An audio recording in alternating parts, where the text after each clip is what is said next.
Oi, gente, boa noite. Estamos aqui mais uma vez, primeira vez do ano, né? Na primeira vez de 2020, para falar dos livros aqui do nosso clube de leitura da Carambaia. E dessa vez a gente mudou um pouco o cenário, talvez vocês não reparem muito, mas a gente agora está na nova sede da editora aqui no centro de São Paulo. E a gente vai falar hoje do livro Novelas Trágicas, do Marquês de Sade, mas antes, alguns avisos que eu acho que seria interessante comentar. Primeiro, o livro do mês que vem, que vocês podem votar na nossa página do Facebook. A gente tem as opções hoje do Kiralina, o Ifigênia e o Corações Cicatrizados. Esses três livros, o que ganhar vai entrar em promoção no mês que vem, vai ser o objeto da nossa análise no clube de leitura do final de fevereiro. Só para avisar que esse barulho que está aparecendo de vez em quando é uma obra que está correndo aqui perto. Começou agora há pouco, então... Tem alguém furando alguma coisa. Esperamos que já esteja terminando. Tá.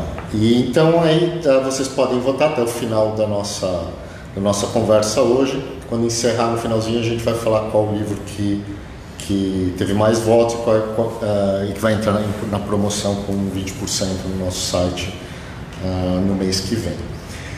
Uma outra coisa também, um outro aviso antes de começar, é que a gente lançou agora recentemente, nas últimas semanas, o livro As Mulheres Contam, do D.H. Lawrence. São contos desse importante autor inglês.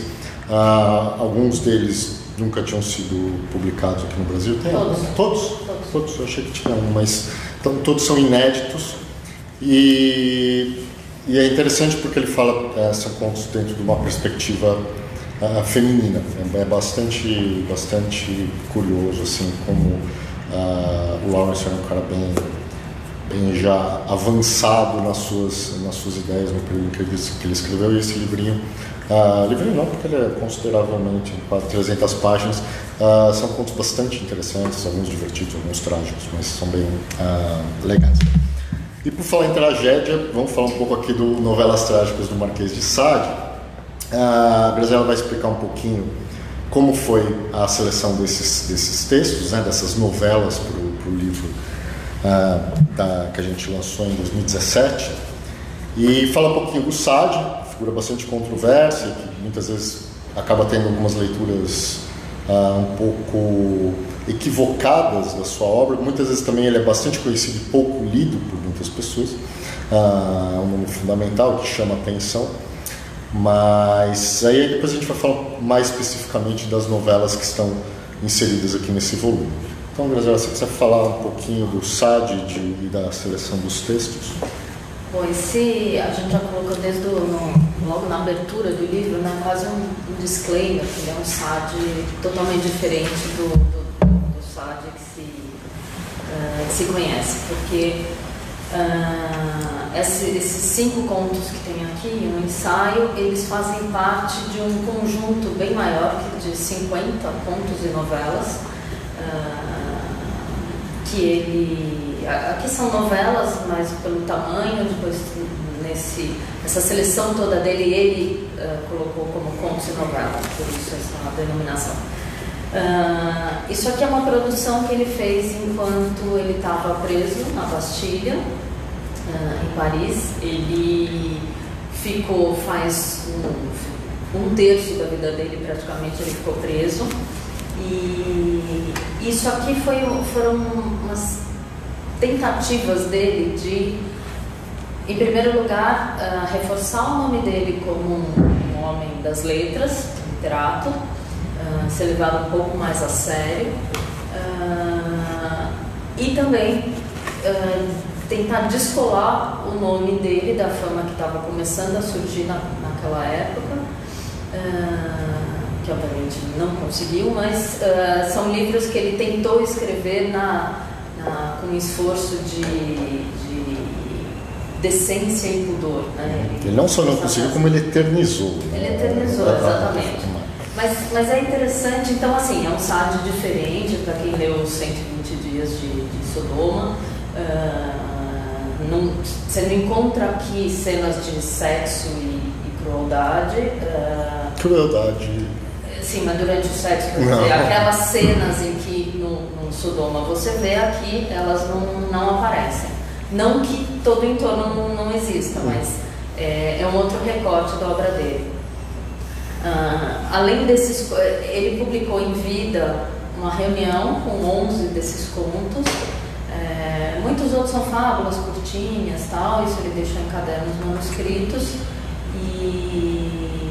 E esses 5, nessa versão, nunca tinham saído no Brasil todos, porque ele, nessa primeira versão que foi publicada em 1799, mas saiu em 1800, ele não tinha... cortou algumas partes para poder ser publicado, e aqui foi traduzida pelo André Luiz Barros a versão integral. Então ele até sinaliza, né, os pontos que a gente já viu, os pontos em que foi excluído da primeira publicação. Agora, por que ele estava nesse esforço, né? Eu acho que o Sade, é impossível falar dele sem pensar no quanto que se mistura vida e obra, né? Eu acho que ele virou um mito muito maior, com perdão da palavra, muito maior do que, enfim, extrapolou muito a obra dele, e hoje elas se confundem, né? Acho que sempre se confundiram. Então, falando um pouco da vida dele, só para acho que isso fica mais claro, ele vinha de uma família nobre da França, pelo lado da mãe, se não me engano, era dos Bourbon, então era ligado à família real mesmo. Isso em 1740 que ele nasceu. Então ele era aparentado dos Bourbon, nasceu nessa família do interior da França e teve então uma infância de nobre. Muito rico, assim, né? Eles tinham muito dinheiro. Tinha muito dinheiro e tal. Parece que o pai dele era uma figura interessante, um cara que gostava muito de leitura e tal, escrevia até. Ele tem um tio, Abade, que tem volumes sobre Petrarca, então ele vivia nesse meio nobre, intelectual. E ele, daí, enfim, foi para, como se espera de um nobre, foi para a cavalaria oficial, não sei o quê, lutou na guerra dos 7 anos. Ele chegou a um cargo oficialato, acho que era. Capitão de cavalaria, uma coisa assim. Começou como tenente, depois capitão. E aí, quando ele voltou, ele teve um primeiro casamento forçado pela família, aquela coisa dos nobres, enfim, arranjado pela família. E o que é incrível é que uma mulher que ficou com ele durante 27 anos, né? Só depois de 27 anos que ela o abandonou. E aí tem toda uma discussão, enfim, sobre a relação dele com ela, né? Tem uma nova biografia que saiu do Sade recentemente, ela discute muito que tipo de... acabou virando um amor muito especial entre os dois, porque ela aceitava tudo que o Sade fazia e não se sabe o quanto que participava ou não, mas também não era uma mulher, para os padrões da época, era uma mulher mais avançada, que expunha suas ideias próprias sobre religião e tal.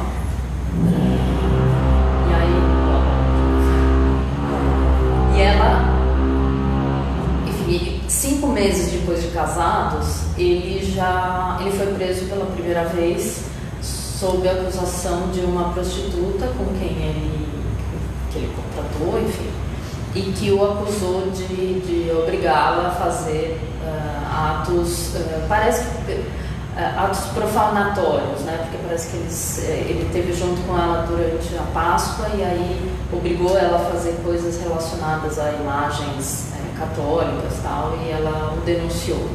Então, vale lembrar que isso aqui é antigo regime, século XVIII, primeiro uma relação muito absurda, né, do que era um nobre e uma prostituta que era uma mulher que não tinha absolutamente nada, né?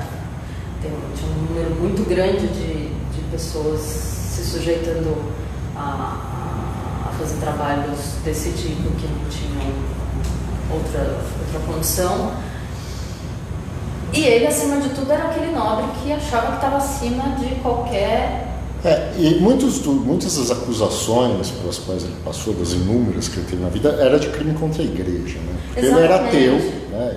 Ele era ateu, ele se posicionava como um ateu. Isso que eu acho assim, eu reforcei essa coisa da primeira condenação e tal, porque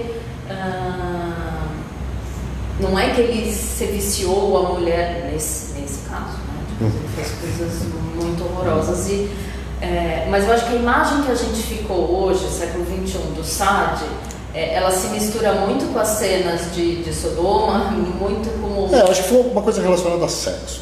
Acho que é quase que exclusivamente a sexo. Cruel e violento, né? Mas eu acho que quando você fala de Marquês... Eu acho que aí que é um certo equívoco, porque as pessoas não...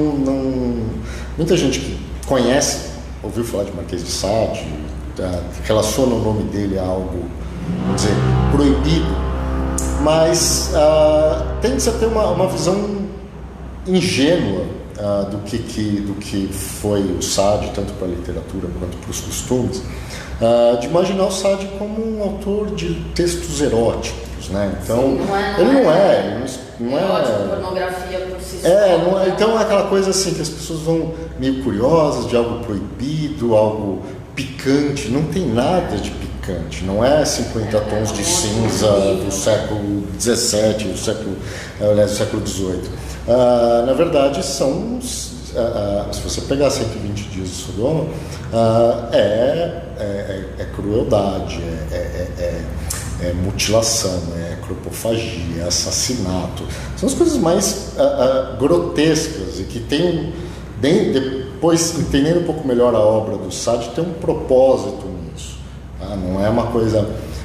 as pessoas falam, é pura perversão, é pura tentativa de mostrar o que há de mais desprezível.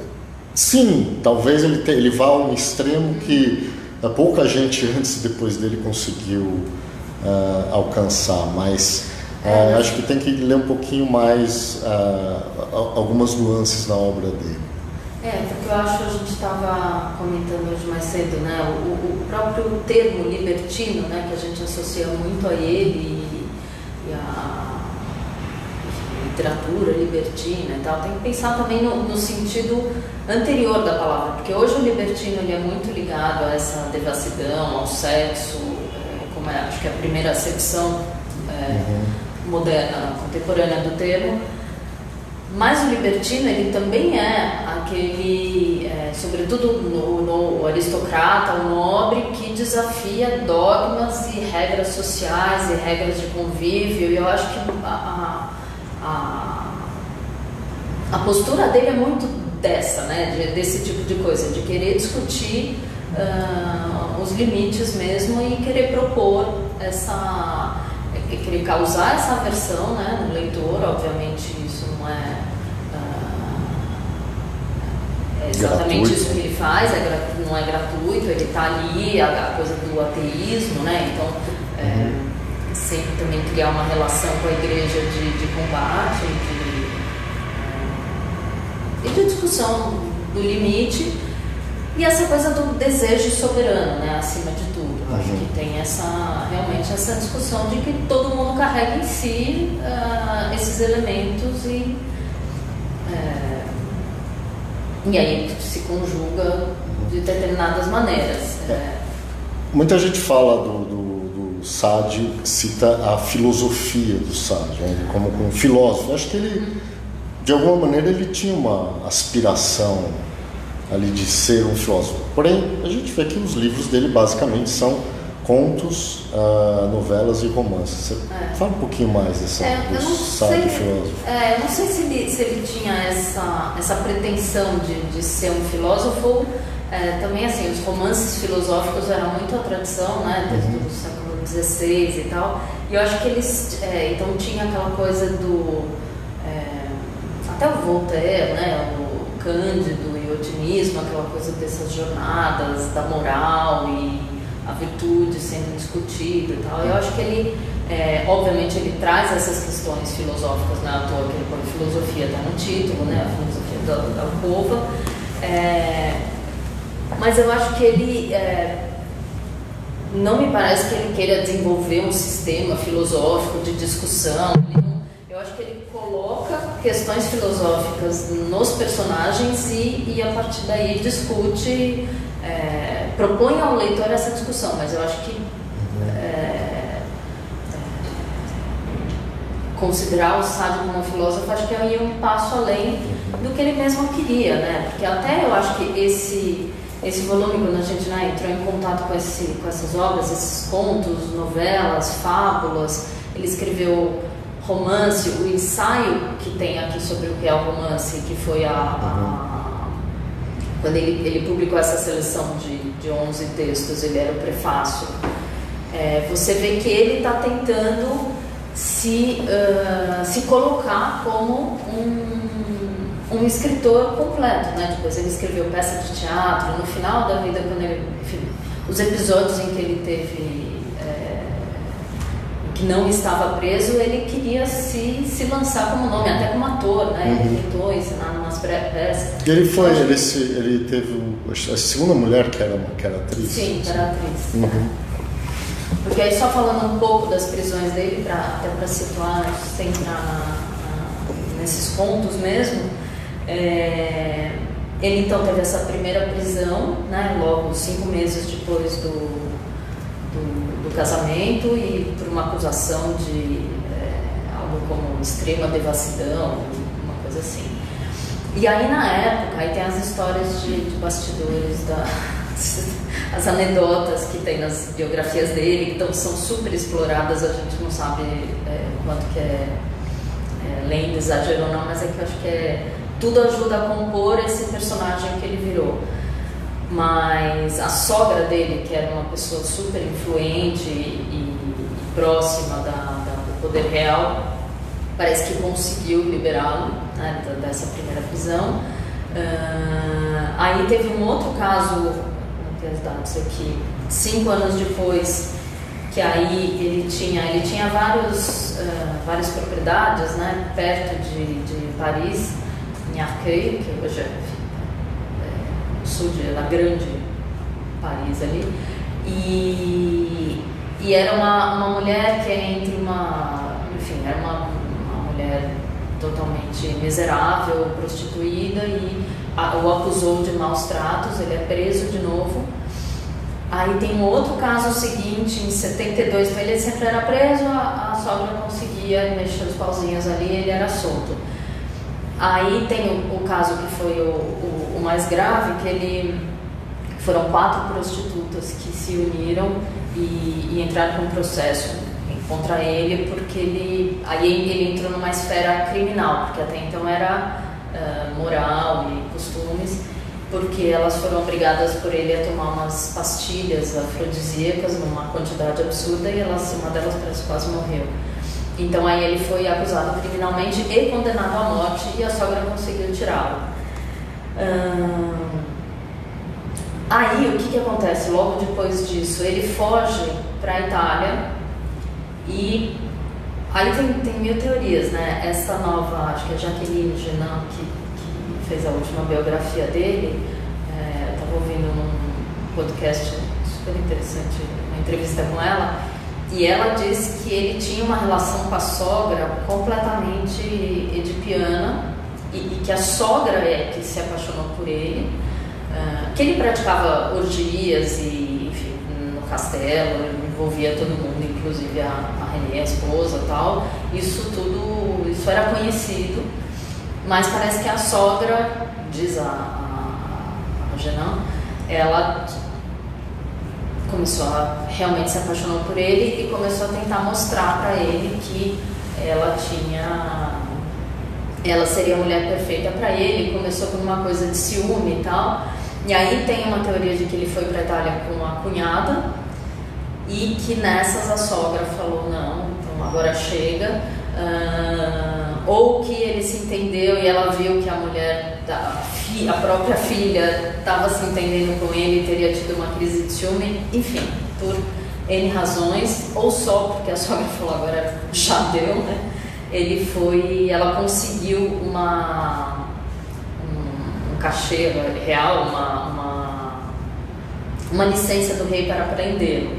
E aí começou, ele fugiu para lá, para cá, não sei o quê, mas que foi com esse documento que ela, que já tinha conseguido tirá-lo da forca, e conseguiu mandá-lo para a prisão, e que aí foi esse prazo maior que ele passou, que foram 13 anos, primeiro em Vincennes, que parecia um lugar minúsculo e tal, que aí ele começou realmente a escrever e falar, eu tô ficando louco aqui, era uma condição bem complicada, e aí ele foi preso para... Aí ele foi transferido para Bastilha, e foi a época que ele escreveu esses contos.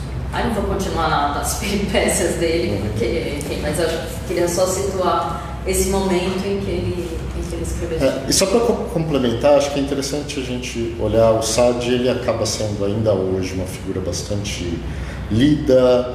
Tem alguns momentos em que ele até desaparece um pouco de cena, mas aí logo vem uma nova leva de estudos sobre o Sade. E acho que em duas esferas, né? Uma que é essa esfera pessoal, porque esse sujeito ligado a sexo, orgias, crimes, devassidão, tal, acaba evidentemente gerando um interesse mais, vamos dizer, quase que tabloidístico, se poderia usar uma palavra assim, criar algo assim, mas também, por outro lado, do ponto de vista da literatura, das ideias. Então, um autor que foi lido, sei lá, por Simone de Beauvoir, foi lido por Freud, foi lido por um monte de gente, pegando como gancho esses escritos para desenvolver. Surrealistas, né? Sim. E fora o cinema, né? Cinema, a gente pegar o Buñuel, que se inspirou muito, o Pasolini, que filmou o Saló, né, o 120 dias de Sodoma, e ainda outros diretores, mas só para citar dois extremamente importantes, que foram muito influenciados e leram a obra do Marquês de Sade. Então ele continua muito presente.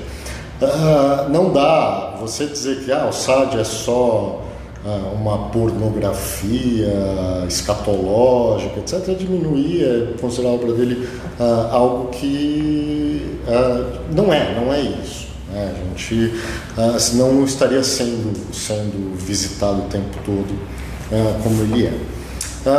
Fala um pouquinho desses textos, dessas novelas. O Danilo está fazendo uma pergunta aqui. Você acha da prisão na vida de Sade, um homem que não tinha limites para a sua liberdade em vida? Encarcerado, ele começa a escrever. A escrita era uma forma de dar seguimento à libertinagem? Não sei, eu acho que de alguma forma ele... o que ele fazia, basicamente, a gente, da forma talvez ainda muito limitada que eu consigo ver o Sade, ele era um cara que colocava em prática o que ele pensava. Eu não imagino que ele na prisão tenha deixado de pensar no que ele fazia. Ele só não podia fazer como ele fazia quando ele estava solto. Mas, de alguma maneira, ele passava isso para os textos. Então, era uma maneira dele se expressar. Entendo, dentro da obra do Sade, algo que muito em consonância com o que ele fazia, com o que ele pensava. Então, quando a gente pensa, um libertino, e eu acho sempre difícil você falar de literatura libertina, eu não vejo isso como um movimento literário, acho que é uma coisa muito do Sade. A gente pode colocar ele dentro de um período de um pré-romântico, com evidentemente características muito, muito específicas, mas eu acho que ele era um cara que escrevia, pensava e vivia mais ou menos de uma forma não hipócrita, porém extremamente caótica, extremamente complexa, e que ainda nos dias de hoje, por muita gente é visto como algo absolutamente condenável. Só um detalhe, que essa biógrafa dele, ela comenta isso, e segundo ela, os momentos em que ele escreveu coisas mais pesadas, digamos, em relação a desejos cruéis e tal, ele não estava encarcerado. Certo. E pelo menos essa grande produção aqui, ele fez primeiro para querer se justificar, porque vale dizer que não é só esse e um outro livro que saíram assinados por ele, que ele quis assinar. Todos os outros circularam clandestinamente. Sim, e ele durante muito tempo negava a autoria, até porque era condenado por isso, mas ele queria dizer que ele era um escritor maior do que esse tipo de coisa. E ela tem essa teoria interessante de que essa ideia que a gente tem de que ele passou muito tempo encarcerado, e é por isso ele precisava dar vazão ao seu desejo e por isso escrevia e imaginava aquela cena, segundo ela não se sustenta, porque os períodos de escrita e de prisão não coincidem. Acho interessante isso. Bom, quando essa obra chegou para a gente, esses textos chegaram para a gente e começamos a discutir com o tradutor a seleção, havia uma coisa assim, vamos fazer um livro de Sade que não tem sexo. Parecia, óbvio, era uma brincadeira, mas que quando você vê esses textos, o fato de não ter sexo não fala, poxa, é um Sade diferente.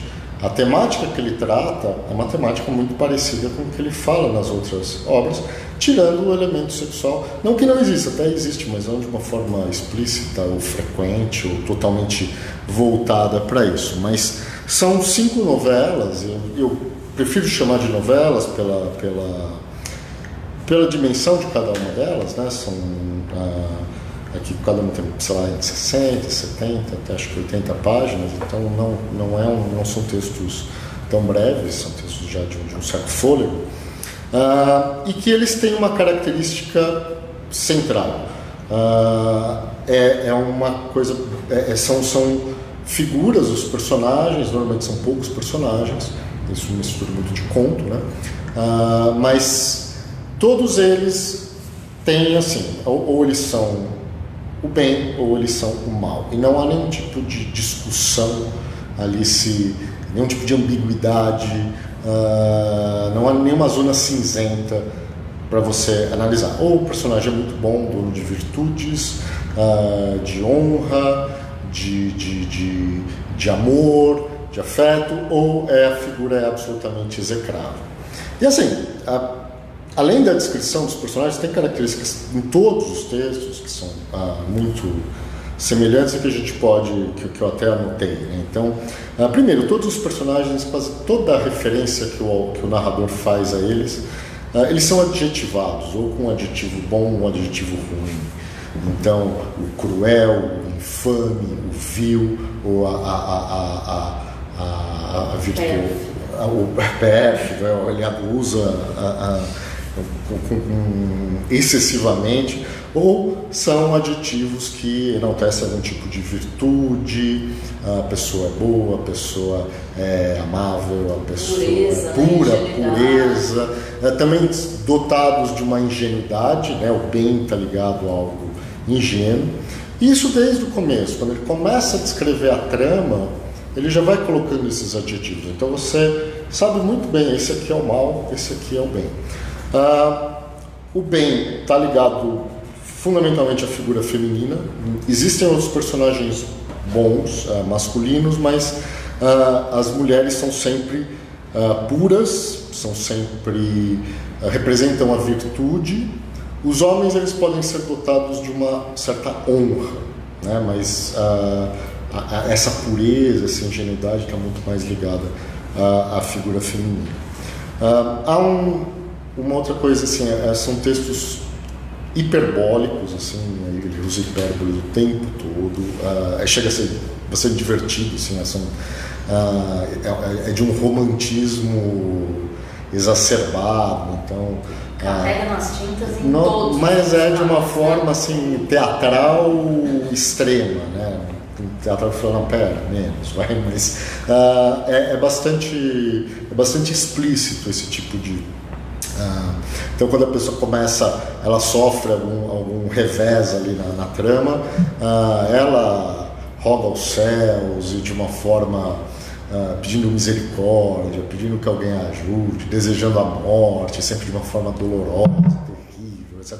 Então, é hiperbólico, assim, num nível poucas vezes visto, mesmo em literatura, em autores românticos, assim, mais convencionais.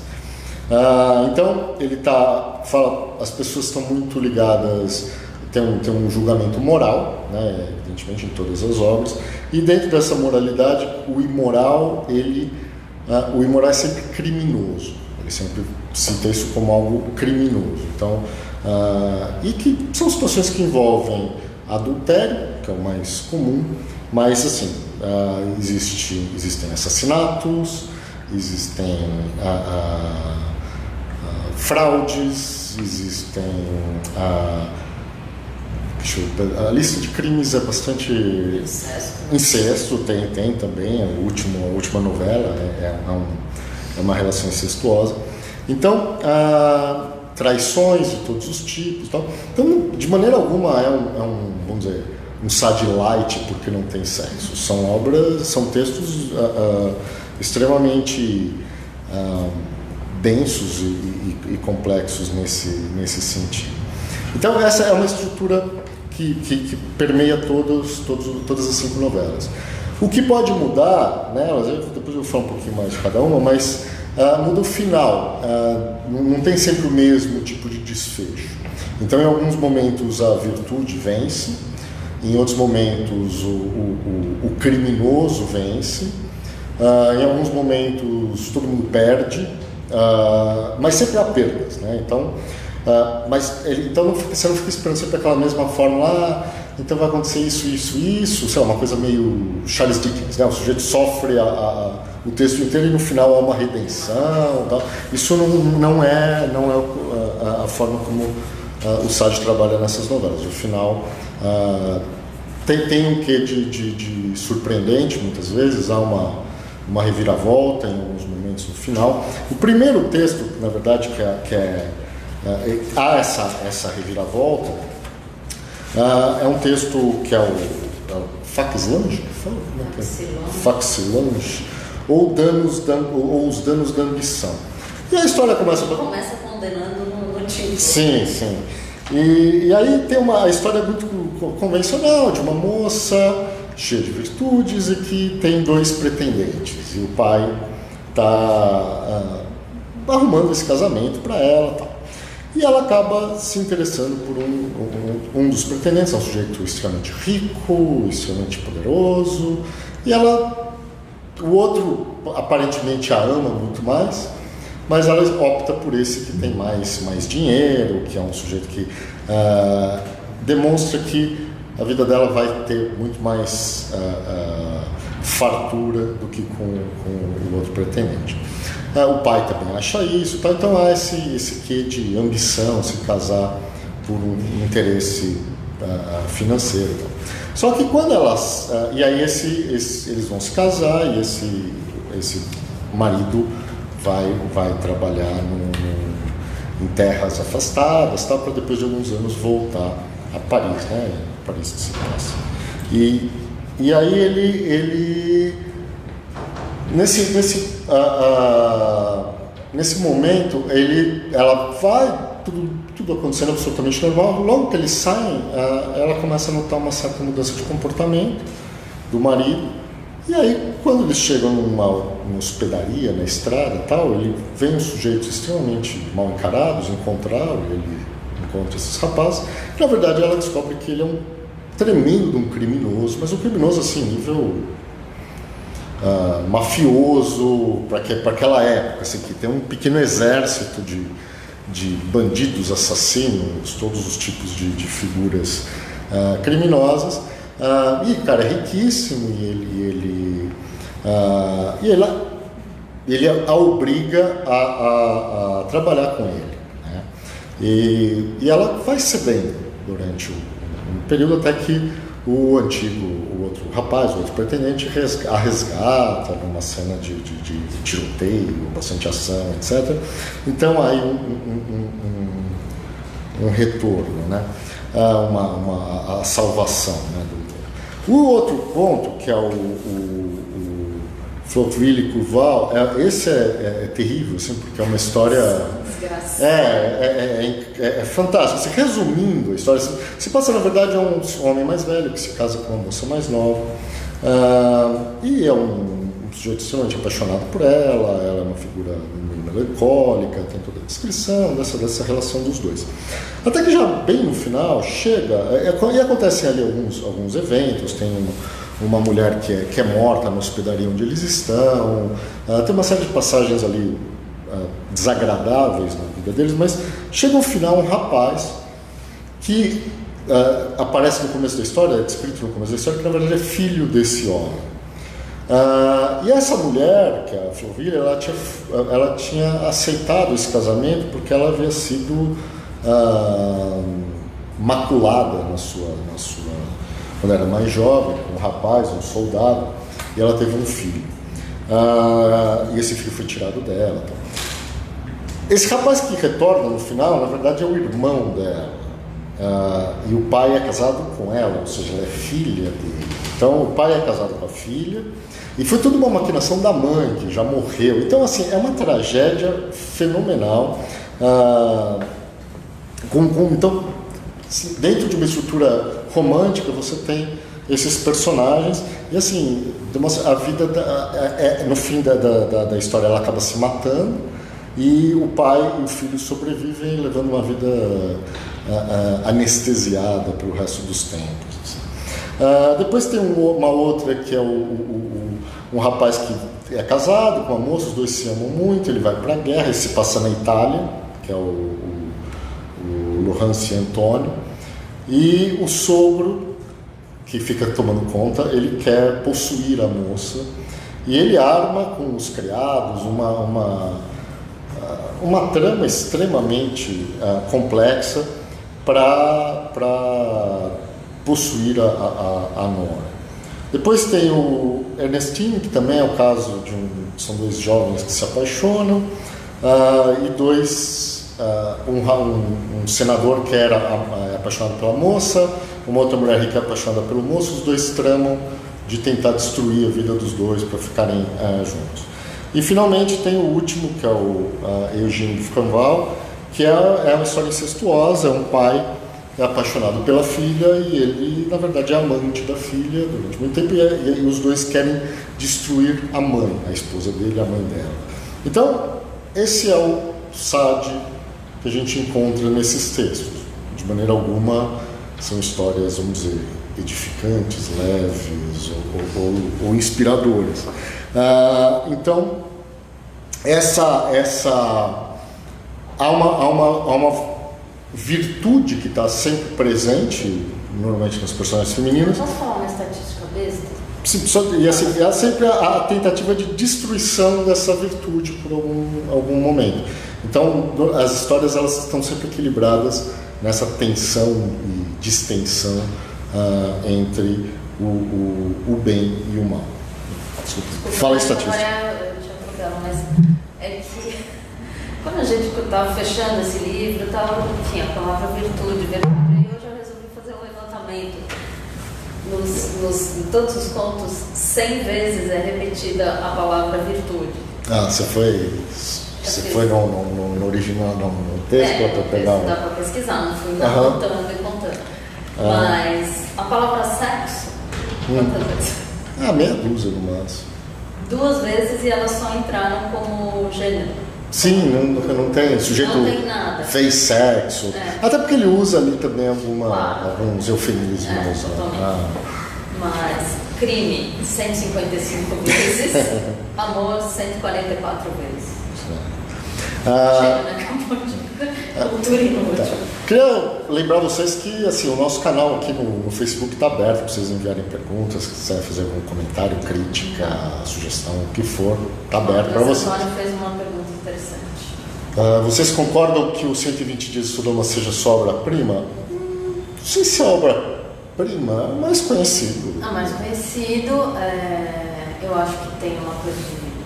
Enfim, o Sade que ficou é o Sade do 120 Dias de Sodoma. Eu acho que esse é interessante. Enfim, a imagem, né, o termo sadismo foi criado a partir dele, por esse Sade aqui, não esse aqui que quer fingir que o bem está contra o mal. Eu acho que ela é mais representativa nesse sentido. Eu tenho uma curiosidade sobre os 120 Dias de Sodoma, da minha leitura, que eu não sei o final. Eu peguei o livro e passei uma madrugada, eu acho que eu li 3/4 do livro, assim, direto, sem parar. Estava completamente imerso naquilo. Só que chegou num determinado momento que eu estava tão passado com tudo aquilo que eu não consegui terminar. E eu larguei, e eu nunca mais cheguei a pegar. Agora o Google veio falar comigo, que ele sempre... Você falou que não sabe o final, ele quer te contar. Não me conta o final.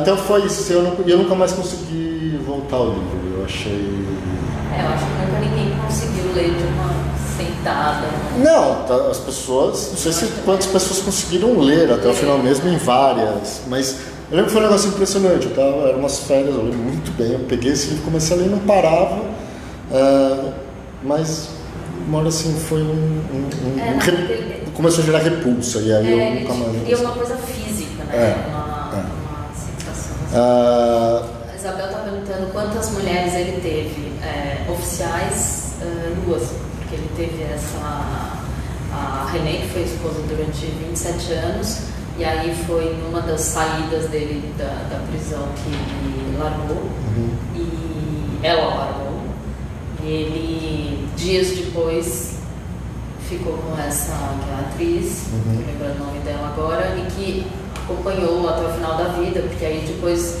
teve um momento em que ele foi preso, é curioso, né, durante a monarquia, a Revolução Francesa. Sim, ele foi preso por todo mundo. Naquele momento da história da França em que mudou drasticamente a orientação, ele conseguiu ser condenado por todos. E vale dizer que durante a Revolução ele foi condenado, porque ele teve até um cargo público ali, e ele foi condenado por excesso de moderação. Porque ele não condenava as pessoas à guilhotina quanto o regime achava que deveria. Daí veio Napoleão e começou a condená-lo de novo por sodomia. E aí ele terminou num manicômio, num hospício, né, que é meio um asilo, um manicômio, com essa mulher do lado e tendo um caso com uma filha de um funcionário lá de 14 anos. Uma outra coisa que se discute muito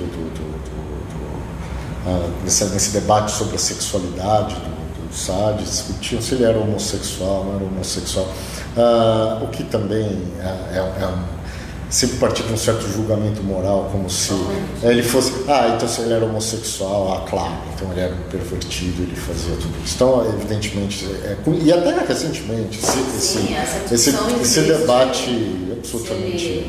inclusive a Simone de Beauvoir, né? Entrou muito, muito essa questão que ela coloca, e assim, enfim, como as orgias nas quais que ele promovia, participava, havia penetração anal, então é homossexual, não, então não é, porque enfim, sim, foi uma esse papo que até hoje eu acho uma estupidez. Então, assim, tudo que ele... E eu acho que um ponto importante aqui para a gente salientar dessa obra e das outras o uso que ele faz do texto, e uma coisa que é inegável quando você lê esses textos, é que ele escreveu muito bem. E ele debate ali é uma crítica à hipocrisia, à moral, e os maus nas obras dele eram normalmente figuras da nobreza, eram figuras do clero, eram figuras ligadas a algum tipo de poder, normalmente a muito poder. Ele não trata das pessoas simples ou dos criminosos de rua, esses pequenos criminosos que, sei lá, relembrando o Dickens de novo, por exemplo, tratava muito, entendeu? Esses pequenos ladrões, bandidos, farsantes. Não, na verdade, o que ele trata são figuras ligadas a um poder político, um poder religioso, um poder moral, cultural, seja o que for. Então, a grande crítica dele está a esse sistema.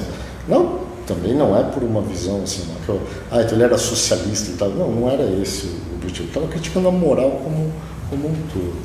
O Danilo pergunta aqui sobre o projeto gráfico. Essa luva na cor vermelha foi pensando na ideia de sangue. Apesar de ter bastante sangue na história, não foi exatamente isso. Inclusive, a gente pode contar esse bastidor, a gente tentou fugir do vermelho por um motivo, porque a ideia dessa capa, né, está explicado no livro, você deve ter visto, da capa de todo o projeto, das ilustrações, foi a leitura da Luciana Facchini, né, que fez o projeto, de que, assim, ele tenta fazer esse livro querendo reforçar essa ideia que o bem vai sempre vencer o mal, que as pessoas são puras, de que, que bonitinho, o virtuoso e a perfídia é condenada e tal. Mas que, na verdade, ele está revelando ali todo aquele sistema de pensamento, enfim, de que o bem e o mal não estão dissociados, todo mundo carrega um pouco disso e tem sempre a reviravolta na história. Então, quando ela apresentou o projeto para a gente, ela veio com essa ideia desse recurso que chama Red View, que, eu não estou com a luva aqui, mas que quando você tem essa capa, quando você está com ela em vermelha, você só vê o que está aqui em verde. Quando você tira a capa, aparece essa imagem dupla, então você tem, sei lá, um coração e que depois aparece o punhal, enfim, ela tem sempre essa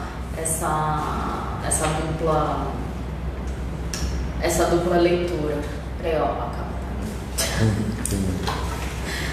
A turma tá olhando aqui procurando. Então, é bem difícil de mostrar isso no vídeo. A gente sofreu bastante fazer as fotos para colocar no site, mas ele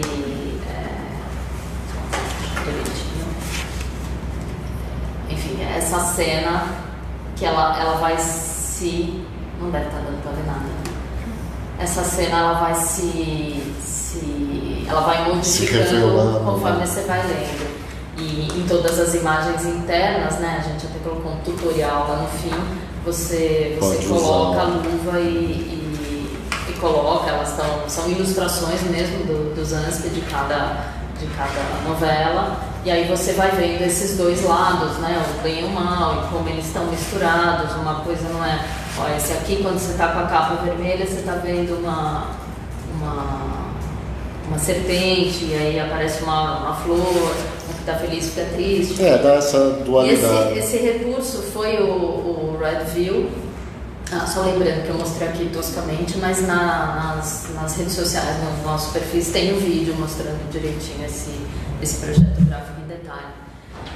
Mas a ideia foi que a Luciana comentou, olha, sempre que eu vi o uso desse recurso era com vermelho, vamos tentar. E esse foi um livro que demorou para sair muitos testes, né? Ele tentou com laranja, com azul, o Zansky, que é um super desenhista, foi super parceiro nesse projeto, ele fez todos os testes com todas as cores, a gente tentou sair, mas o que funciona melhor é o vermelho. E aí a gente chegou àquela conclusão, então é por isso que então, todo por isso mundo usa vermelho. Inclusive o recurso chama Red View, não é à toa, o termo que se usa é esse.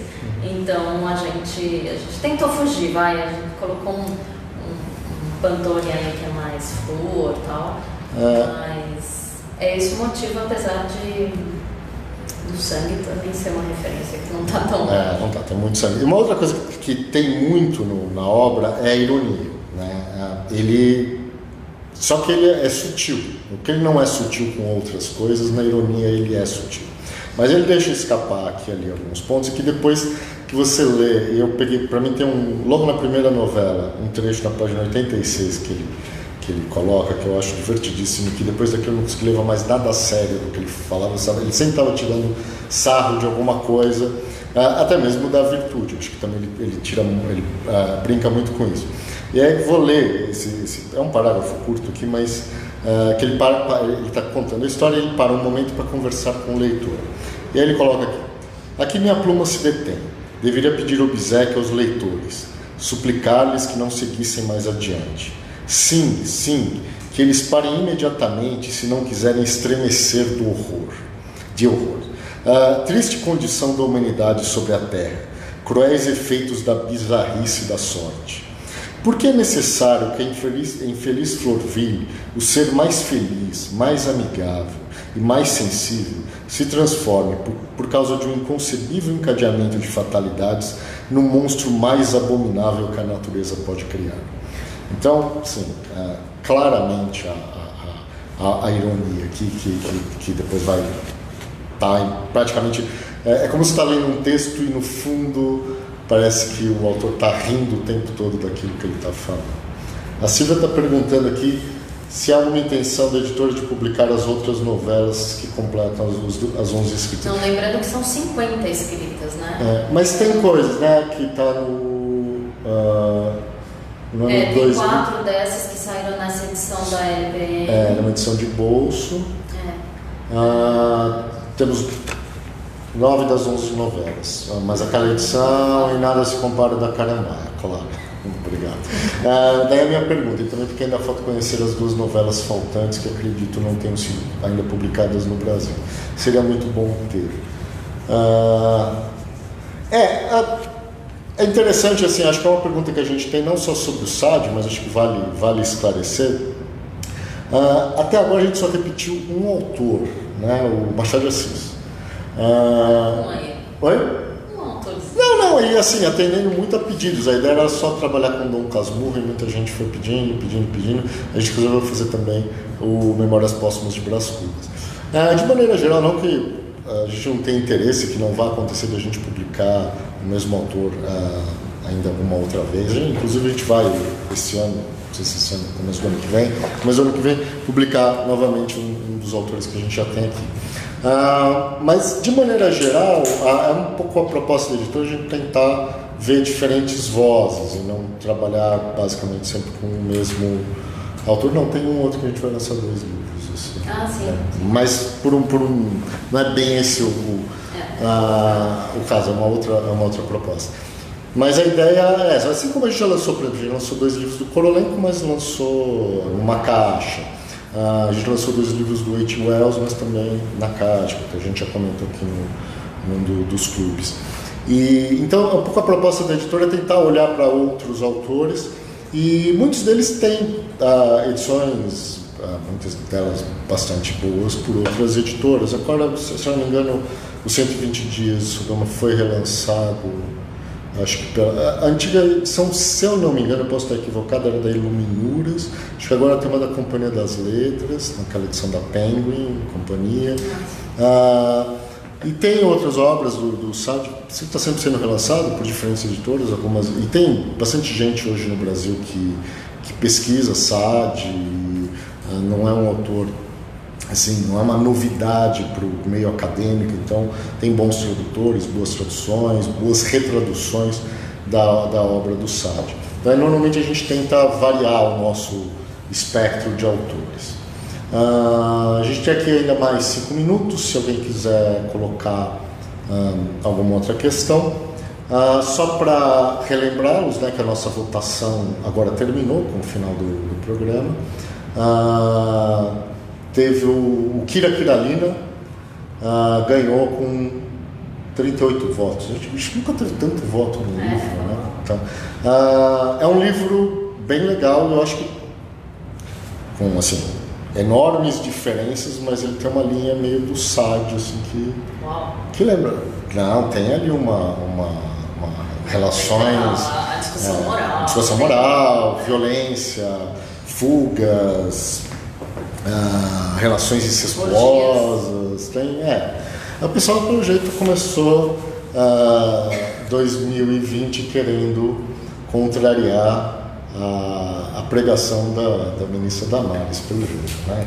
Tá querendo falar mais de assuntos desse tipo. Hoje a gente tem que correr, né? Ou então falar enquanto dá tempo, vamos tentar fazer o possível aqui para falar um pouco de libertinagem enquanto deixa.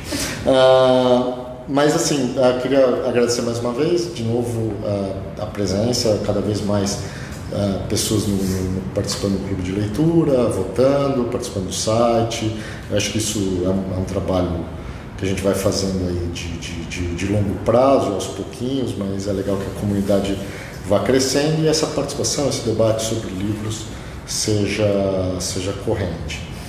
Então a gente volta na última quarta-feira de fevereiro. Não é carnaval, né? Na última quarta-feira de fevereiro. Não. Ou será a quarta-feira de cinzas? Não sei. Quarta-feira de cinzas, hein?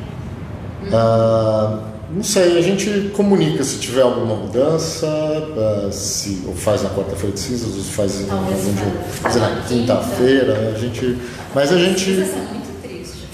Eu lembrei agora disso daqui, eu sabia que o carnaval era no final de fevereiro, mas aí a gente comenta nas redes se vai ter alguma mudança no dia, mas fica aqui para o final de fevereiro, então quem quiser, a partir da semana que vem, esse livro já vai entrar em promoção no site e vocês podem comprar com desconto de 20%. Eu acho que é isso, não sei se quer falar mais alguma coisa, se alguém tiver mais alguma pergunta, Manda aí, sugestão, manda conversando pelo Facebook e obrigado mais uma vez e um feliz 2020 para vocês. Obrigada.